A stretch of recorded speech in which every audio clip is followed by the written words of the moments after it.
পৃথিবীতে আপনি দেখেন নাই, কল্পনাও করেন নাই, চিন্তাও করেন নাই, আপনাকে ভাবার মতো সেই শক্তিটুকু আল্লাহ পাক রব্বুল আলামিন দেন নাই। সর্বনিম্নে জান্নাতে বিল্ডিং থাকবে 100 তলা, সর্বোচ্চ থাকবে 6666 তালা। সুবহানাল্লাহ বলেন। এক একটা তালায় 70,000 করে কামরা থাকবে, এক একটা কামরার পরিধি হবে এই পৃথিবীর সমান। ভাইরা আমার, এই জান্নাত আমাদের জন্য অপেক্ষা করছে।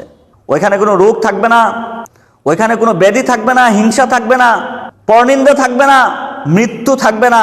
যখন যা খাবেন, এর পরবর্তীতে যখন যা আবার খাবেন, এর চেয়ে আরো 70 গুণ বেশি স্বাদ আল্লাহ পাক রব্বুল আলামিন বাড়িয়ে দিবেন। আপেল খাওয়ার জন্য শুধু ইচ্ছাটুকু করবেন, সাথে সাথে আপেল চলে আসবে আপনার সামনে। আপেলটা ভাঙবেন খাওয়ার জন্য, দেখবেন ওই আপেলের ভিতরে সুন্দর একটা রমণী বসে আছে, মুচকি হাসি দিচ্ছে। ফেরেশতাদেরকে বলবেন, ওই মহিলাটি কে? ফেরেশতা বলবেন, হে জান্নাতি, আল্লাহ পাক রব্বুল আলামিন এই আপেলের সাথে আপনাকে এই সুন্দর রমণীটাকে গিফট করেছেন। এই জান্নাত আমাদের জন্য অপেক্ষা করছে।